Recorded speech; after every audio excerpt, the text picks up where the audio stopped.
Imagine your body has a cleaning crew.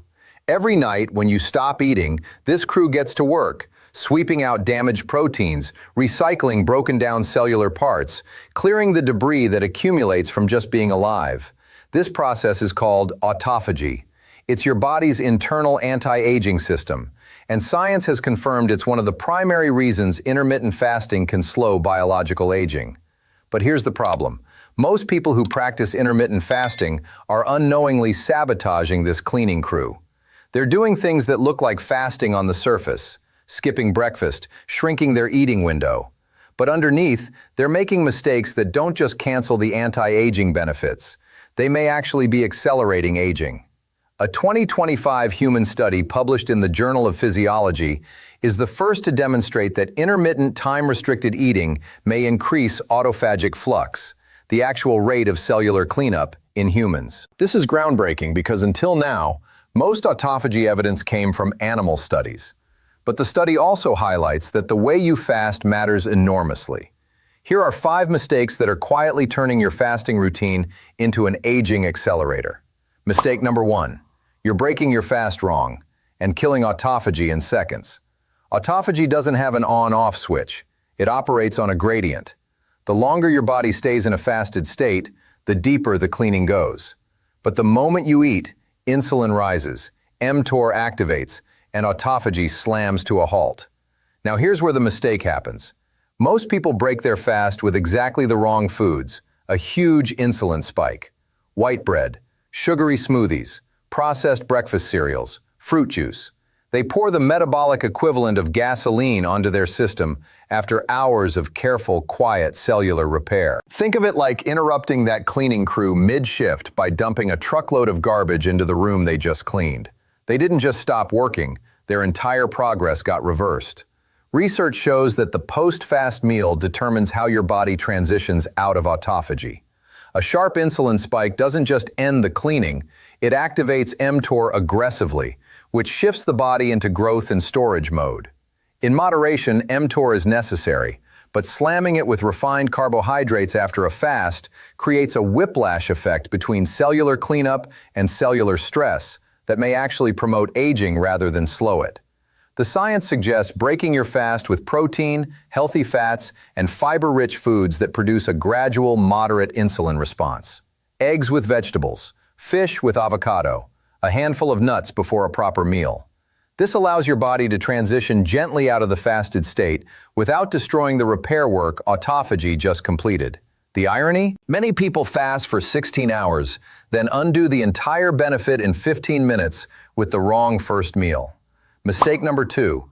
You're fasting long but eating late and fighting your own biology.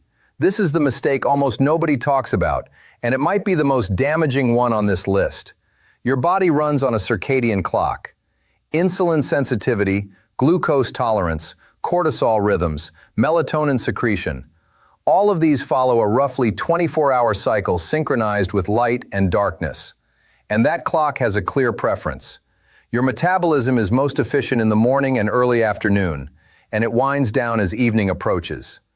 A systematic review published in Nutrients examined the effects of different time-restricted eating windows on cortisol and melatonin, 2 critical markers of circadian health. The findings were striking. Dinner-skipping protocols significantly reduced evening cortisol levels and non-significantly raised morning cortisol, a healthy pattern.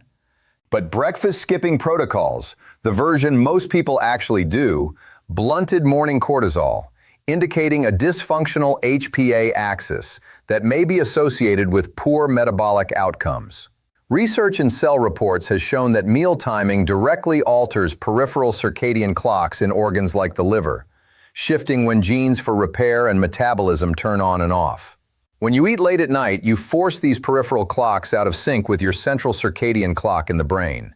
This desynchronization, called circadian misalignment, has been linked to accelerated biological aging, increased inflammation, impaired glucose metabolism, and higher disease risk. A randomized crossover trial found that consuming meals 1 to 2 hours before bedtime, when melatonin levels are naturally elevated, significantly impaired insulin sensitivity and glucose tolerance. Think of your circadian clock as a conductor leading an orchestra. Each organ is an instrument playing at the right time. When you eat late at night, you're making the liver play its solo during the wrong movement. The result isn't harmony, it's metabolic chaos. The practical implication? If you're doing 16/8 fasting but your eating window runs from noon to 8 p.m., you might get better anti-aging results shifting it earlier, say 8 a.m. to 4 p.m. The research on early time-restricted eating consistently shows superior metabolic outcomes compared to late eating windows, including improved markers of circadian clock function, aging, and autophagy gene expression. Mistake number 3, you're losing muscle, the single fastest aging accelerator. Here's a truth most fasting advocates don't want to hear.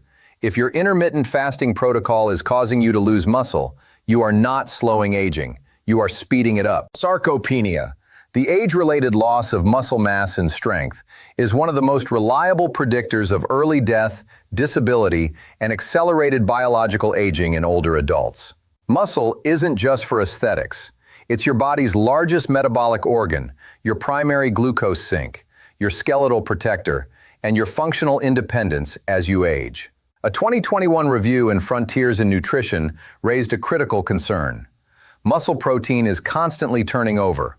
Old proteins break down, new ones are built. This process is highly sensitive to the nutritional environment. When you compress all your eating into a narrow window, you reduce the number of opportunities to stimulate muscle protein synthesis, which peaks with roughly 0.4 grams of protein per kilogram of body weight per meal. If you're eating 2 meals in a 6-hour window, you get 2 anabolic stimulation events. If you ate 4 meals over 12 hours, you'd get 4. Over months and years, that difference compounds, especially in older adults who already have what researchers call anabolic resistance, a blunted muscle-building response to food. Now, a 2024 randomized controlled trial did find that short-term intermittent fasting with matched protein intake didn't impair muscle protein synthesis rates over 10 days. That's reassuring for the short term. But the researchers specifically flagged that older individuals with sarcopenia represent a population where this needs much more study, and that the long-term effects of chronically reduced feeding windows on muscle maintenance are essentially unknown. The fix isn't to stop fasting, it's to protect your muscle while you fast. That means hitting 1.2 to 1.6 grams of protein per kilogram of body weight per day. Not just total, but distributed thoughtfully across your eating window, with at least 25 to 30 grams per meal. And it means pairing intermittent fasting with resistance training, which is the single most powerful signal to tell your body to preserve muscle. Fasting without lifting is like cleaning the house but never fixing the foundation. Eventually, the structure collapses. Mistake number 4, you're fasting too aggressively and pushing autophagy past its sweet spot. This is the mistake that comes from a dangerous assumption. If some fasting is good, more must be better. A study in healthy young males who fasted 17 to 19 hours daily for 30 consecutive days tracked autophagy genes, inflammatory markers, and cellular senescence markers over time. Autophagy genes spiked during the first 2 weeks, exactly what you'd want. But by the end of the month, some autophagy markers had declined back toward baseline, while inflammatory markers showed a complex time-dependent pattern. More importantly, a comprehensive review published in Advances in Nutrition warned that prolonged calorie restriction with excessive autophagy response can actually trigger a form of cell death called type 2 autophagic cell death. The cleaning crew doesn't just tidy up, it starts dismantling the walls. Think of autophagy like a controlled fire in forest management. Small, intentional burns clear dead brush and promote new growth. But if you let the fire burn too long or too hot, it doesn't just remove the debris, it destroys the healthy trees too. A 2025 study using MRI to examine the effects of 12 days of severe fasting on muscle found that while muscle function was preserved, muscle volume decreased by about 5.4%. The researchers noted this likely reflected glycogen depletion rather than true muscle loss. But it raises legitimate questions about what happens with chronically aggressive fasting protocols over months or years. The science suggests that moderate, consistent fasting protocols, like 14 to 18 hours with an adequate feeding window, are safer and likely more sustainable for long-term anti-aging benefits than extreme approaches like extended water fasts or prolonged alternate-day fasting. The goal is to periodically trigger autophagy, not to keep it permanently floored. Mistake number 5. You're drinking the wrong things during your fast. This one sounds minor, but it can silently dismantle everything. Many people assume that anything without calories is safe during a fast. Diet sodas, artificially sweetened coffees, BCAAs, pre-workouts with artificial sweeteners, even flavored waters. But autophagy isn't just regulated by calories. It's regulated by nutrient-sensing pathways, primarily mTOR, AMPK, and insulin signaling. And several of these zero-calorie compounds can activate these pathways even without providing actual energy. Branch-chain amino acids, for instance, are potent activators of mTOR. Taking BCAAs during a fast is essentially telling your body that nutrients are incoming, which suppresses autophagy even though you haven't eaten food. Some artificial sweeteners have been shown to trigger a cephalic insulin response. Your body tastes sweetness, anticipates sugar, and releases a small amount of insulin in preparation. Whether this is enough to meaningfully disrupt autophagy is still debated, but the research suggests it's not risk-free. Think of it like setting a burglar alarm and then repeatedly opening the front door. Each time you trigger a nutrient-sensing pathway, the alarm resets, and the cleaning crew pauses, wondering if they should stop and make way for a delivery. The safest bets during a fast are water, plain black coffee, and unsweetened tea. These have been studied in fasting contexts and appear to support or even enhance autophagy. Coffee in particular has been shown in animal studies to induce autophagy independently of caffeine content. Anything else, especially anything sweet or amino acid containing, carries the risk of partially breaking your fast at the molecular level, even if the calorie count reads 0. Here's the pattern across all 5 mistakes. Every one of them comes from treating intermittent fasting as a simple clock. Just don't eat for 16 hours and you're good.